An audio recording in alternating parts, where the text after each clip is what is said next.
Oke lah. Jadi sebelumnya saya mau sedikit pengantar saja. Nanti Pak Abdullah yang mengembangkannya lah pokoknya. Ini mah istilah kata-kata pengantar dulu. Jadi yang saya baca, kenapa menurut saya kripto itu is the winner. Jadi masa depan kripto itu memang kedepannya akan semua berarah ke kripto. Jadi saya ceritakan sedikit highlightnya seperti ini, Abdullah. Teknologi kripto itu bisa memerdekakan semua bentuk layanan digital yang ada di dunia tanpa harus dikuasai dan dikendalikan oleh sebuah perusahaan, institusi negara. Biasanya sebuah layanan digital itu dibuat oleh perusahaan yang mempekerjakan para programmer. Perusahaan itu memberikan tarif layanan kepada user dan perusahaan itu bisa bayar maintenance server ke penyedia jasa seperti Amazon, Alibaba, Google Cloud, dan atau Microsoft Azure. Supaya layanan itu bisa tetap hidup. Nah, sekarang gimana ceritanya kalau para programmer itu bisa bikin layanan digital yang bisa dinikmati langsung sama para user tanpa harus dikendalikan sama perusahaan dan tidak perlu pakai server tunggal. Nah, teknologi itulah yang disebut dengan teknologi kripto dengan nama lain yaitu blockchain. Itu bisa membuat jaringan server yang terpencar di seluruh dunia dan dioperasikan oleh jaringan komputer rumahan atau yang kita sebut dengan mining. Dengan begitu, program apapun yang dibuat pada jaringan blockchain bisa berjalan tanpa perlu dikuasai atau dikendalikan sama perusahaan ataupun lembaga tertentu. Emangnya program kayak gimana sih yang bisa dibuat dalam blockchain? Sebetulnya ya bisa apa aja. Misalnya layanan jasa keuangan, seperti layanan simpan pinjam, asuransi, pencairan warisan, perdagangan aset, dan lain-lain. Loh, tapi kan semuanya layanan itu sudah tersedia, gitu ya. Dengan mekanisme tradisional seperti perbankan, sekuritas, asuransi, dan lain-lain. Ya emang benar, layanan itu tuh sudah tersedia banyak, tapi buat para penggiat kripto, layanan tradisional keuangan itu punya banyak kelemahan, khususnya yang berkaitan dengan peran manusia. Nah, dengan teknologi kripto, peran manusia mengaplikasikan layanan itu bisa digantikan sama program komputer yang sepenuhnya merdeka dari kepentingan manusia dan human error. Teknologi inilah yang bisa disebut dengan istilah smart contract. Misalnya, layanan keuangan yang dibikin dengan teknologi kripto itu tuh bisa memfasilitasi proses transfer ke seluruh dunia. Bisa sangat cepat dan sangat murah. Karena itu, tidak ada peranan manual manusia. Nah, ini Pak Abdullah, yang menarik gini. Jadi, contoh dalam pengiriman uang ke seluruh dunia. Kenapa pengiriman uang menggunakan kripto itu benar-benar tidak ada delay?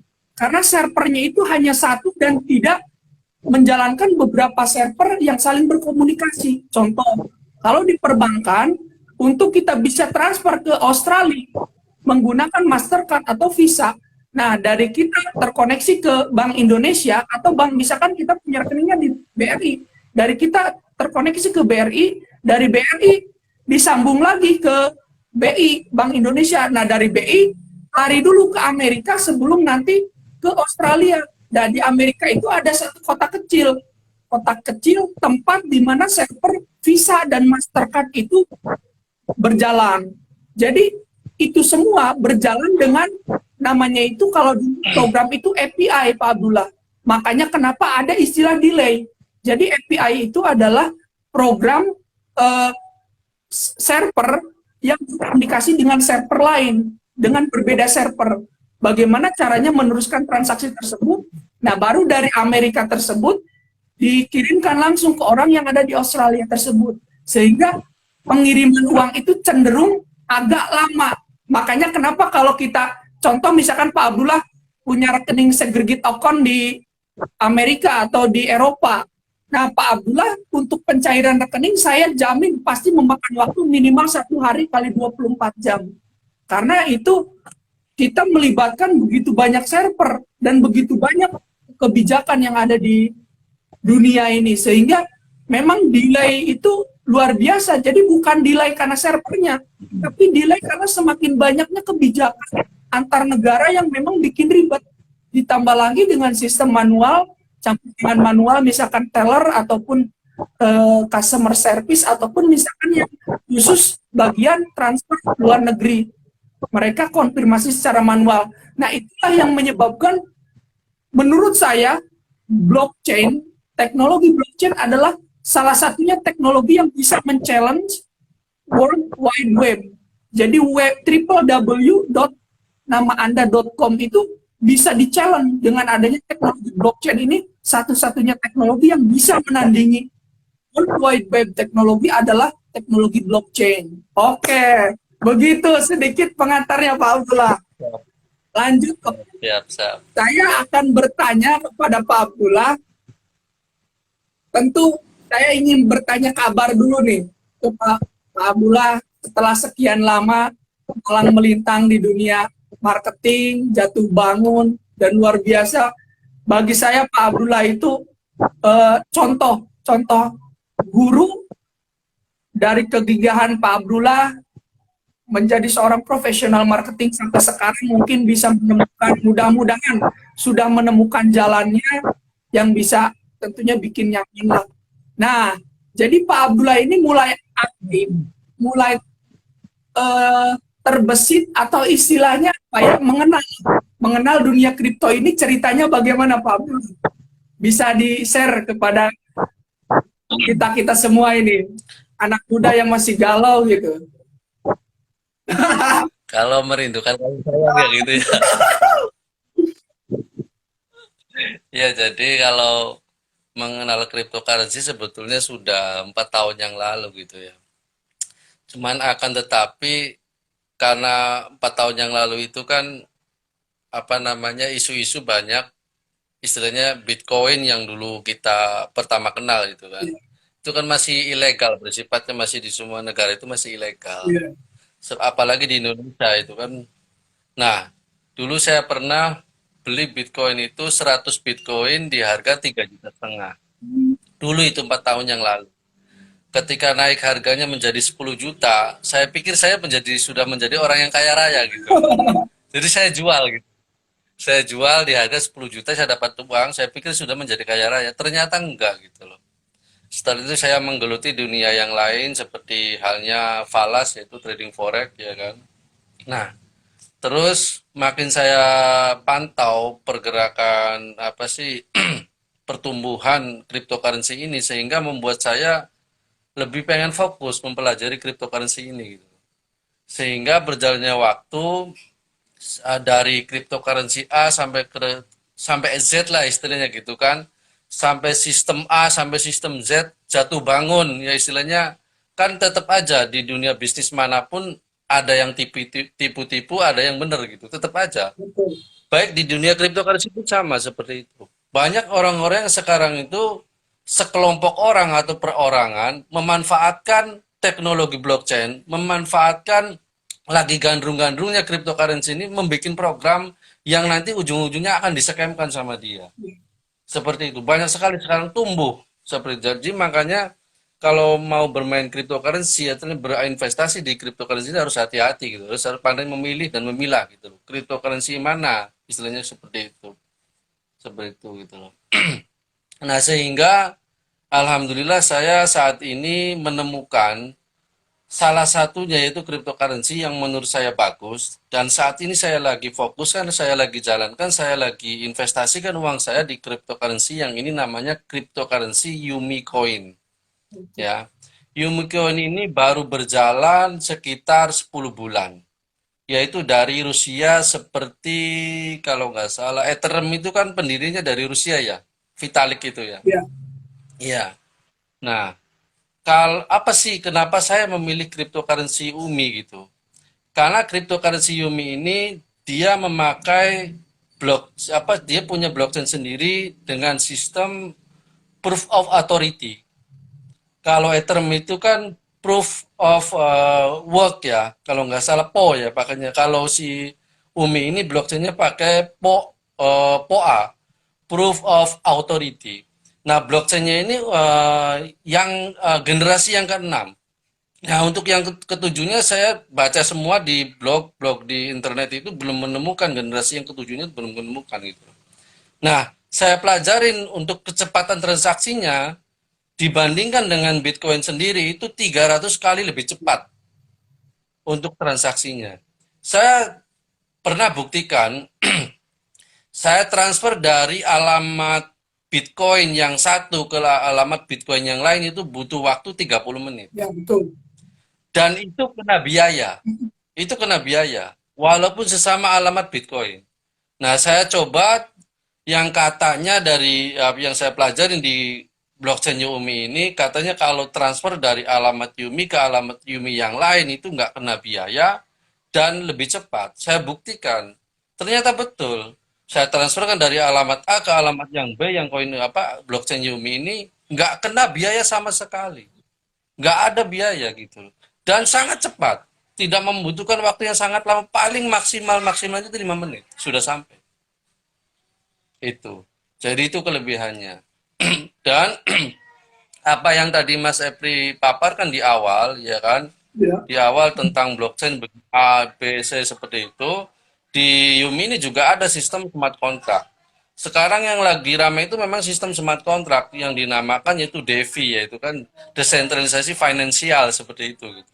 Banyak sekali sekarang itu yang memakai blockchainnya Ethereum, Tron gitu, Aave. Sekarang lagi booming sekali smart contract itu. Nah, smart contract yang ditawarkan di Coinium ini, jadi di sini tidak perlu biaya yang sangat kompleks dan tidak perlu perawatan yang memakan biaya banyak. Cukup kita membuka account itu bisa di dompetnya Yumi sendiri atau melalui exchanger Sigen Pro. Nanti bisa dicek teman-teman di Google, ya kan? Melalui exchanger Sigen Pro, lalu kita beli koin mau baik di pasar, baik di peer to peer antar member atau bagaimanapun bebas. Kita di sini bebas. Nah, contoh misalkan kita sudah beli 100 koin Yumi, ya kan? Lah kita simpan di dompet kita sendiri, lalu kita stakingkan. Staking itu kita menyimpan di dompet kita sendiri koin tersebut, nanti kita akan dikasih reward. Nah, rewardnya saat ini itu dikasih 32%. Jadi bukan duit kita yang nambah, tapi jumlah koin kita yang ditambahkan gitu loh. Ya. Nah, untuk duit besarnya naik atau turun ya tergantung harga pasar gitu. Misalkan satu koinnya saat ini kurang lebih koin Yumi itu di harga 30.000 ya yang per koinnya itu. Waktu saya kenal itu Mas Epri, saya beli di harga 16.000 Mas Epri. Waktu itu saya beli 5 juta, saya masukkan di smart contract, saya stakingkan. Berjalannya sekarang itu yang 5 juta itu sudah sekitar 4 bulan lebih ya. Nilainya saat ini sudah luar biasa Mas Epi. Sudah mencapai 25 juta lebih Mas. Mantap. Gila. Iya. Bet- Nah, pada BTW Pak bulan Maret gimana? Silakan. BTW Pak Abdullah itu pakai exchanger apa Pak? Indodax atau apa Pak? Yang pertama di YouTube. Oke, untuk transaksi misalkan dari market ke market, saya saat ini memakai toko kripto. Oh iya, mungkin lebih murah kali ya Pak? Iya, iya, jadi ya biasalah kalau yang namanya kita itu kan pengen untung kan, jadi selisih harga juga kita harus cari gitu. Kalau di Indodax itu kan kalau WD aja misalkan 1 juta atau 200.000 masih tetap kena 25.000. Nah, tadi malam saya coba WD 3 juta ya kan dari Sigennya itu kan koin Yuminya saya WD 100 Yumi ya kan. Saya transferkan, saya rubah dulu jadi Bitcoin, jadi LTC ya kan karena proses untuk mencari harga yang murah atau selisih yang murah itu seperti itu Mas. Iya, iya. Saya transfer ke toko kripto dan saya cairkan cuma 3 juta dapat itu 100 Yumi itu sudah nyampe ke toko kripto lalu saya cairkan cuma kena ongkosnya 5.500. Wih, mantap. Iya, iya. Iya, jadi ya saya sarankan ke teman-teman kalau misalkan mau memilih exchanger yang ada di Indonesia, ya pilihlah yang fee-nya murah, jangan yang besar. Betul. Ya kan? Indodax masih sekitar 25.000. Kalau rekeningku ada lagi, itu kan rekeningku masih sekitar 15.000 kalau nggak salah. Iya. Itu. Jadi saya pilih toko kripto. Kenapa alasannya saya pilih exchanger Indonesia nya toko kripto? Karena partnernya dengan Binance, salah satu exchanger terbesar di dunia. Iya, iya. Nah, yang saya pelajarin Binance sendiri itu dia kemampuan untuk membayar kitanya jika kita ada uang banyak di situ sampai 150.000 BTC dia mampu bayar untuk kita. Buset, keren. Gila kan? Iya, iya. Tinggal dikalikan aja tuh berapa billion itu loh. Iya kan? Nah, Indodax, contoh market lagi naik tinggi-tingginya kayak kemarin nih Doge nih lagi wow luar biasa kan dari harga 800 perak menjadi 6.000. Indodax langsung ngeheng aja, langsung ngeheng gitu. Iya, betul, Pak. Langsung nggak bisa transaksi. Kenapa seperti itu? Ya takut kalau orang profit besar langsung sell dia bayarnya apa banyak jadinya ke kita kan seperti itu. Jadi makanya saya sarankan kalau memang mau bermain di dunia cryptocurrency, ya sama seperti itu kita main di Falas, carilah broker yang istilah kualitasnya bagus, servisnya bagus, biayanya murah kan seperti itu. Kemampuan bayarnya tinggi juga harus itu seperti itu. Itu begitu Mas. Oke, lanjut Pak Abdullah. Tadi pas dalam pemaparan Pak Abdullah, saya dengar katanya kalau di Bitcoin itu ada biaya transaksinya. Nah, yang saya dengar biaya transaksi atau fee Bitcoin, misalkan kita mau kirim BTC dari alamat satu ke alamat lain atau dari alamat satu ke alamat lain. Nah, itu biayanya itu Pak Abdullah jadi diberikan kepada para miner sebagai bonus untuk menyediakan server miningnya. Nah, misalkan berapa persen dari persekian transaksi itu ada fee-nya. Nah, yang saya tahu seperti itu. Itulah kenapa Bitcoin memang terpercaya karena tidak banyak istilahnya tidak banyak makar. Jadi duit kita itu tidak masuk ke regulasi atau pemerintah, tapi langsung ke penyedia server apa miningnya itu. Nah, justru yang jadi pertanyaan saya, kenapa di Yumi bukannya sama-sama dengan teknologi blockchain, tapi tidak ada biaya transfer. Berarti kalau gitu koin Yumi bisa ditambah, bisa bertambah, tidak seperti Bitcoin. Kalau Bitcoin, koinnya tidak bisa bertambah, tapi bisa hilang. Makanya kenapa harganya terus menerus naik, terus menerus meroket. Nah, gimana Pak Abdullah kalau Yumi? Kok apakah Yumi juga jumlah Yumi itu memang sudah dipatok di dunia itu udah segitu sehingga harganya bisa naik terus? Ataukah koin Yumi itu bisa ditambah persediaan cadangan koin Yumi itu? Kalau istilah di banknya itu bisa nyetak duit lagi. Gimana Pak Abdullah? Mohon pencerahannya. Ya. Jadi kalau sebetulnya sama kalau blockchain atau koin Yumi ini dengan Bitcoin itu bersifatnya anonim. Jadi tidak ada yang bisa mengendalikan. Seperti Bitcoin sama, pemerintah pun tidak bisa mengendalikan. Sama seperti itu. Hanya yang perbedaannya kalau Bitcoin itu bisa ditambang dengan komputerisasi. Ya. Ya. Dengan komputerisasi artinya dengan perangkat lunak yang harus memiliki istilahnya biaya yang mahal.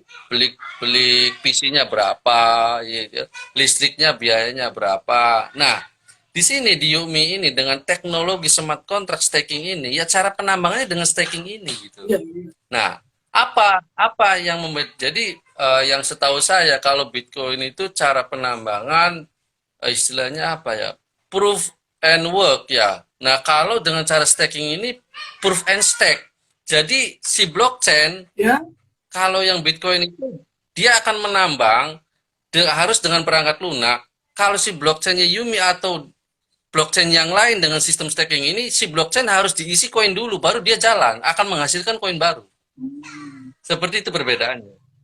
Nah, semakin banyak koin yang berputar di blockchain, semakin banyak semakin bagus kinerja blockchain tersebut, gitu. Dan akan menghasilkan koin baru. Berarti kalau Yumi mah koinnya bisa bertambah ya Pak? Contoh misalkan kalau Bitcoin kan di dunia ini misalkan cuma diciptakan 100 juta Bitcoin. Nah, itu tuh tidak bisa bertambah persediaannya. Tapi kalau hilang bisa jadi, misalkan karena lupa passwordnya, usernya, sehingga koin itu sudah diam, itu sudah hilang istilahnya. Nah, apakah Iya. di Yumi juga sama seperti itu? Kalau di Yumi ya yang saya juga masih terus mempelajari Yumi ini gitu Pak. Yang saat saya baca itu ya yang saya tahu kalau nggak salah dia akan sesuai kebutuhan manusia gitu. Saat ini ya dari 146.000 mitra yang ada di dunia gitu loh. Itu kalau dibagikan masih per orang itu masih hanya sekitar 600 gitu loh. 600 koin Yumi gitu. Ya. Padahal sudah berjalan 10 bulan. Dan herannya gitu ya kan, untuk di genesisnya sendiri sudah habis. Ya. Itu. Padahal baru berjalan 10 bulan. Likuiditas untuk saat ini ya kan, likuiditas itu istilahnya posisi yang jual dan posisi yang beli ya, likuiditas itu. Likuiditasnya saat ini itu kemarin saya lihat yang siap membeli koin Yumi ini 1,6 miliar US dollar. Oke. Yang siap membeli koin Yumi. Tapi yang siap jualnya hanya 500.000 US dollar. Nah, Kira-kira bagaimana tuh? berarti akan terus naik jika menurut teori ekonomi. Akan terus. Betul. Iya. Nah, di sini yang menariknya saya di koin Yumi ini, dari pengalaman saya ketika koin sudah naik harganya melambung tinggi, pasti akan ada jatuhnya. Betul. Iya kan? Pasti itu hukumnya seperti itu pasti karena akan sell besar-besaran. Ya. Seperti saya punya pengalaman, ya kan, teman-teman bermain koin Prism. Dan di sini koin Yumi ini kan yang memasarkannya komunitasnya namanya komunitas Roy Club. Ya, Roy Club sendiri sebelumnya bekerja sama dengan koin Prism, developer Prismnya. Nah, si Prism ini sistemnya para mining, nambang, tapi dengan mobile. Ya. Ya kan? Dengan mobile, para mining gitu kan. Nah, Prism ini saat ini harganya jatuh. Dulu di tahun 2017 dia harga nyampe 250.000 per satu koin. Saat ini hanya 120 perak. Artinya itu kan harga jatuh. Akan tetapi kalau memang koin itu punya blockchain sendiri, asetnya masih tetap ada, nggak scam. Ya. Hanya saja harga yang murah. Nah, mungkin dari pengalaman tim Roy Club, si komunitas ini ya kan menggandeng koin Prism harganya yang jatuh, membuat banyak orang mungkin merasa kerugian kalau dia nggak tahan, ya kan? Karena harga yang murah. Tapi sebetulnya kalau aset itu masih kita tahan seperti dulu, kalau orang-orang yang mampu menahan diri pada saat Bitcoin dulu mencapai mau 300 juta di tahun 2017, ya kan? Terus di tahun 2018 ya jatuh sampai 60 juta, 50 juta. Kan orang pada panik. Ya. Betul nggak? Nah, itu kalau yang sabar sekarang jadi kaya raya. Ya, betul. Ya kan, naik lagi. Yang nggak sabar, yang panik, dia jual dalam keadaan rugi. Nah, itu kan berarti perlu siasat manajemen keuangan kita ketika mau memasukkan atau investasi di koin seperti itu. Oke, sebentar Pak Abdullah. Ya. Tadi Pak Abdullah barusan bicara tentang manajemen risk, manajemen resiko. Jadi sekarang sebelum kita bicara tentang manajemen resiko, saya mau tanya dulu Pak, kalau di saham Indonesia, di Bursa Efek Indonesia, ada istilahnya saham yang di ARB-kan. Nah, jadi saham yang di ARB-kan itu istilahnya kita nabung di saham itu atau nyimpan punya saham tersebut, misalkan saham A.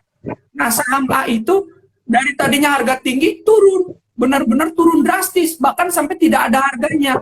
Sehingga uang kita itu kalau di forex mah belum di cut loss atau belum di cut position, tapi masih running, masih floating minus yang berkepanjangan. Nah, itu di istilah pasar modal Indonesia itu namanya istilahnya nyangkut, saham kita itu nyangkut. Nah, kalau Kalau di cryptocurrency yang namanya scam cryptocurrency itu seperti apa, Pak? Mau dijelaskan, Pak? Yang namanya scam cryptocurrency itu biasanya seperti ini ya. Biasanya Ya, dia biasanya ada sekumpulan orang yang membuat program dengan iming-iming, misalkan nih ikut program gue, nanti sebulan dikasih 30%, nanti sebulan dikasih 15%, lo duduk diam dapat duit gitu istilahnya. Kan orang Indonesia seneng diiming-iming kayak gitu ya, loh. ya. Duduk diam dapat duit seneng, nggak mau kerja gitu loh. Terus dapat duit orang kita seneng seperti itu. Tapi oke, boleh iming-iming seperti itu, bagus, akan tetapi ya jangan istilahnya polos. Kita itu harus pelajari dulu sistemnya seperti seperti apa, kan seperti itu. Boleh-boleh saja itu. Nah, justru itu yang sekarang yang banyak dimanfaatkan, itu banyak oknum yang membuat koin komunitas dengan membuat token. Contoh misalkan Mas Epri, itu bisa membuat token di blockchain-nya Wafes. Itu bisa. Misalkan nama tokennya itu token curut gitu, misalkan gitu kan ya. Misal gitu kan. Sekarang itu ada teman saya orang Cirebon membuat token namanya token ginjal, gila nggak itu? Iya, iya. Token ginjal ya kan? Iya. Nah itu bisa kita bikin token seperti itu.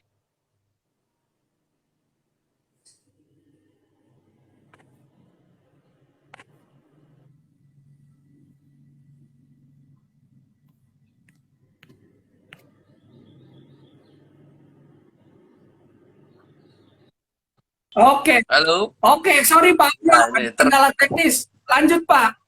ya, ya siap. Jadi, nah pengalaman saya seperti itu. Jadi pernah ngalamin ke bawah scam, yaitu yang membuat program. Ya, Jadi ya. pakainya token kita dikasih misalkan, ayo nih ikut kita dikasih nanti 15% sebulan. Saya masukkan uang di situ, belikan. Bahasanya staking, bahasanya mining, padahal itu mining abal-abal gitu kan, seperti itu. Seperti itu. Jadi ya itulah orang-orang atau oknum yang memanfaatkan lagi boomingnya cryptocurrency. Oh, Makanya saran saya kalau mau bermain cryptocurrency, kalau memang nggak paham betul apa itu staking, nggak paham betul apa itu mining seperti itu, ya sudahlah ikut aja, beli di Indodake, di mana simpen di situ, nunggu harga naik, seperti itu aja gitu loh. Itu yang paling simpel dan yang paling aman mungkin seperti itu. oke, lanjut Pak Abdullah. Kita sekarang bicara risk, bicara resiko. Nah, kalau di trading forex atau trading saham ataupun trading jenis instrumen lain, itu kan ada istilahnya manajemen risk. Manajemen risk itu bisa dari sisi fundamental, dari sisi teknikalnya. Kalau fundamentalnya kita jangan taruh semua telur dalam satu keranjang lah. Pokoknya kurang lebih itu dari sisi fundamental risknya. Nah, kalau dari sisi teknikalnya tentunya kita harus mengerti dan bisa menghitung lot sizing. Jadi, cara menghitung lot yang per transaksi kita buat dengan menghitung jumlah balance yang kita punya, nah itu istilahnya dari sisi teknisnya seperti itu. Jadi untuk menjaga money management, seandainya kita rugi sekalipun kita tidak istilahnya sampai berdarah-darah, minimalnya kita floating minus, atau istilahnya minimalnya tidak seperti martingale style lah yang istilahnya untung berkali-kali, sekalinya rugi habis semua karena tidak menggunakan stop loss.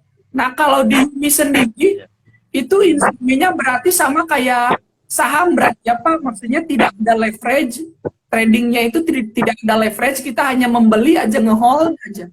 Misalkan beli tanpa leverage, contoh misalkan satu unit harganya 50.000, berarti kita kalau mau beli 100.000 cuma dapat 2 unit. Nah, 2 unit itu udah aja kita simpan, biarkan dia berjalan naik turun, ketika harga naik baru kita take profit, begitu kali ya Pak? Iya.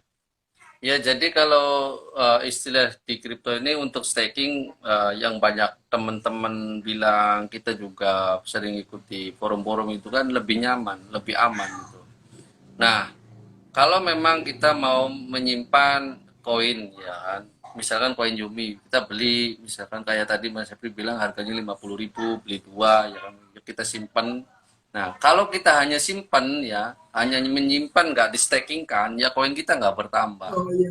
Akan tetapi kita akan untung kalau harga koinnya naik, Iya. ya kan? Seperti itu. Baru kita sell di harga berapa kan gitu. Oh, Seperti itu. Tapi kalau kalau mau koinnya bertambah, ya kita simpan di dompet staking gitu. Kita staking kan. Nanti contoh di Yumi ini minimal masuk ke dompet stakingnya itu 20 koin Yumi. oke. Nanti akan bertambah koinnya, dikasih reward gitu. Per bulannya saat ini 32%. Waktu saya masuk 30%. Nanti puncaknya nyampe 40% tahapannya gitu. Oke, lanjut Pak. Untuk Pak Abdullah sendiri sekarang apakah hanya fokus di satu koin saja, yaitu koin Yumi, ataukah Pak Abdullah juga tidak hanya terpaku pada satu koin, istilahnya kalau di saham itu tidak terfokus pada satu emiten, atau kalau di forex mungkin tidak terfokus hanya satu pair mata uang saja. Nah, apakah Pak Abdullah menjalankan yang lainnya juga, misalkan cryptocurrency jenis lain? Karena kita tahu bahwa sekarang ini cryptocurrency itu bahkan saham Indonesia saja sekarang makin turun, maksudnya dalam arti penggunanya. Katanya disinyalir sebagian besar beralih ke kripto. Karena lain hal, mereka pada beralih ke kripto. Karena kripto itu ibaratkan gini, Pak. Jadi bandarnya itu memang sedang doyan menggoreng saham dan memang volatilitinya tinggi. Sehingga mereka itu dibuat happy dengan adanya volatility yang begitu tinggi. Makanya mereka kenapa beralih dari saham ke cryptocurrency. Nah, gimana menurut Pak Abdullah? Apakah Pak Abdullah menggunakan koin lain juga? Gimana Pak? Ya sama, saya juga menggunakan koin yang lain. Akan tetapi saya lebih fokusnya ke koin Yumi ya. Jadi kayak kemarin tuh, kalau koin Yumi ini kan berarti sifatnya saya membeli koin Yumi, saya stakingkan, ya simpan di dompet staking, nanti akan ditambah reward ya kan. Contoh saya nyimpen 100 ya kan. Nah, nanti kan setiap satu bulannya kurang lebih dapat 30 saat ini 32 koin ya. Ya. Tinggal nanti dikali harga berapa. Anggap aja itu gajian, kita pasifin kamu seperti itu. Nah, untuk penambahan supaya saya dapat uang lagi dari yang lain, ya saya bermain aset yang lain. Seperti kayak kemarin saya bermain di broker Hotbit ya, exchanger Hotbit. Itu saya modal 5 juta, ya kan? Saya beli koin yang masih murah banget, belum ada satu perak gitu. Saya beli dapat 5,8 miliar koin. Ya. Nah, ketika harganya naik itu saya jantungan, Mas. Jantungannya sudah mencapai 4.000 dolar, 4.000 USDT, Mas. Ya, ya. Nilainya itu. Ya. Akhirnya saya sell 3.000 dolar. Saya masuk. Nah, setelah saya dapat 3.000 dolar USDT, saya masukkan ke Yumi, Mas, supaya bertelur. Itu Puter-puter itu Pak aja. Abdullah. Dari koin yang Hah? nggak populer itu, pas pengalaman Pak Abdullah berawal dari modal berapa itu? Waktu di koin itu dari modal 5 juta. Oh iya iya iya. Itu belum 1 bulan. Ya. Belum 1 bulan saya sudah kantongin sekitar 50 juta. Dan ini masih ada yang running 30 juta. Oke, ya ya ya. Saya masih hold, saya masih dari misalkan profit naik gitu kan, saya ambil 50 dolar, saya ambil 100 dolar untuk masukin ke koin yang lain kayak gitu. Ya, ya. Seperti itu. Oh, Pak, ya itu alhamdulillah teman juga yang ikut-ikut saya ya gitu. Kalau teman dia berani karena mungkin dia masih punya uang, cash atau bagaimana, ekonominya masih bagus. Dia modal 2 juta sampai saat ini masih hold. Nilainya asetnya itu yang koin itu yang kemarin saya jual dapat 50 juta itu gitu ya. keren. Itu sekarang di hold masih nilainya masih 150 juta itu. Masih hold dia. Belum 1 bulan itu. Iya iya iya. Belum 1 bulan. Oke. Itu. Nah, manajemen saya dari situ istilahkan modal kecil, dapat besarnya cepat. Nah, untuk gajiannya ya saya masukkan ke Yumi. Gajian tiap bulan. Ya, saat ini kecil sih Mas Epri, baru sekitar 20 juta gitu dari Yumi ini. Ah, belum dari yang lain. Iya, iya, iya, iya, iya. Oke, Pak Abdullah, kita lanjut nih. Kita lanjut. Heeh. Eh, jadi memang saya juga gimana ya, antara yakin nggak yakin, tapi ketika dengar berita bahwa BTC saja dalam 1 tahun terakhir ini berkembang sampai 450%. Bayangkan, BTC saja Bitcoin itu berkembang sampai 450%. Ethereum itu bisa sampai 1000% dalam 1 tahun terakhir. Jadi istilah Iya.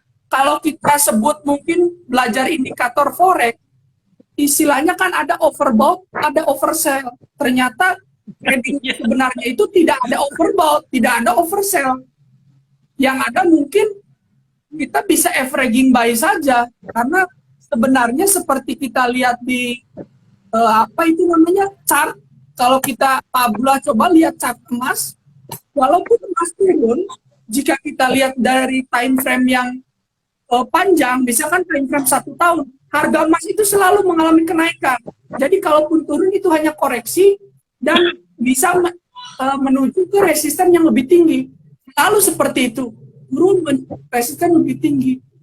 Nah, mungkin Bitcoin juga menurut saya, menurut analisa saya, ya kedepannya bisa jadi akan terus naik. Namun banyak pakar yang menyatakan bahwa Bitcoin ini bisa jadi suatu saat terjadi bubble atau crash. Nah, mungkin kemarin juga Bitcoin terjadi bubble. Yang tahun kemarin yang nilainya turun sampai 50%, dari 100 juta kalau nggak salah bisa 50 juta lagi. Terus sekarang bisa sampai melejit naik, bahkan menembus resisten yang sebelumnya bisa ditembus. Nah, menurut Pak Abdullah sendiri, bagaimana masa depan kripto itu, Pak Abdullah? Masa depan kripto Kalau menurut Pak menurut Abdullah? saya, masa depan kripto kalau menurut saya dilihat dari sekarang aja ya. Ya, Yang awal-awalnya ditentang, ya kan yang awal-awalnya ditentang semua negara. Bahkan Pak, sebagian ulama juga mungkin menentang. Tapi nyatanya karena itu sekarang bermanfaat teknologinya, negara juga sudah mulai mau membuat bank digital sendiri ya kan gitu. ya, Dan sekarang sudah melegalkan. Artinya dari situ kita bisa melihat masa depan minimal 10 tahun saja ke depan. Itu masih luar biasa. oke, oke, oke. Artinya teknologi ini ibaratnya 2021 ini seperti baru lahir. Sebetulnya sudah lama gitu. Nah, ini momen buat kita yang mau memanfaatkan bisnis di situ. Ya, ya. Gitu loh. Dan banyak sekarang itu banyak anak muda kalau yang dia mau memanfaatkan teknologi ini menjadi kaya raya dalam beberapa bulan saja gitu loh. Banyak sekali gitu. Itu. Jadi manfaatkanlah. Masih bagus kalau menurut saya jangka panjangnya masih bagus. Kenapa? Karena kan arahnya ke finansial. Iya, betul. Fungsi dari blockchain itu sendiri gitu. Ya sudah kalau arahnya ke finansial bakal jangka panjang seperti itu. Itu loh. Begini Pak, menurut saya juga, jadi lahirnya cryptocurrency ini benar-benar dimanfaatkan oleh, kalau ibaratkan statement dicuri China. Negara China memang teknologinya berkembangnya di India, tempat teknologi berkembangnya itu di India. Tapi yang sekarang memang sedang mencuri start itu menurut saya China. Kenapa? Karena di China ini satu memang misinya Xi Jinping ini memang ingin men-challenge Amerika. Jadi dia ini ingin menjadi negara adik kuasa nomor 1 di dunia. Bagaimana caranya? Hanya satu caranya, rusak sistem currency. Ketika sistem currency dunia sudah bisa dirusak, dengan begitu melejitnya nilai cryptocurrency, dengan begitu melejitnya Bitcoin, nah China ini memanfaatkan momen. Nah, ini jawabannya. Mungkin yang diturunkan oleh Tuhan, dimanfaatkan oleh China, ini bisa jadi senjata pemukul balik negara Barat. Tapi negara Barat juga mereka dulu kan pernah mau mengeluarkan Calibra yang dibuat oleh Mark Zuckerberg. Nah, karena Mark Zuckerberg ini tidak ada istilahnya, tidak ada konsolidasinya, tidak ada ngomongnya ke Amerika atau ke para Big Brother. Jadi si Mark ini langsung diblokir pada saat itu juga Calibranya. Nah, analisa saya bisa jadi Mark Zuckerberg ini memang sedang menggodok Calibra ini untuk memang dimatangkan, dikerjasamakan kembali dengan Barat. Jadi nanti pada akhirnya setiap negara ini memiliki cryptocurrency-nya masing-masing per bulan. Nah itu menurut beberapa pakar, memang saya juga berpikiran seperti itu, mengadopsi dari beberapa pakar yang ada. Jadi memang kalau bicara yang ditakutkan oleh para pemula itu sekali lagi resiko, biasanya resiko, tapi kan namanya dunia investasi pasti ada risiko. Kalau nama lain dari dunia investasi ya risiko itu sendiri. Karena di investasi itu bukan seberapa banyak uang yang bisa Anda hasilkan, tapi seberapa banyak uang yang berani Anda hilangkan. Nah, mungkin Ya, setuju. oke, Setuju. Pak Abdullah. Oke, Pak Setuju. Abdullah, gimana? Ada pesan kesan untuk para anak muda atau para generasi bangsa untuk kedepannya dalam memandang atau menghadapi dunia digital yang begitu pesat ini, ditambah lagi dengan perkembangan cryptocurrency yang memang the one and only, sesuatu yang baru lahir dan memang sangat sedikit history yang bisa saya cari tentang masa depan Bitcoin atau cryptocurrency ini akan seperti apa? Apakah akan bubble kah? Ataukah akan lenyap hilang di telan bumi kah? Ataukah bagaimana? Gimana Pak Abdullah pesan-pesannya untuk Kalau pesan saya sih, ini kan teknologi baru, ya kan?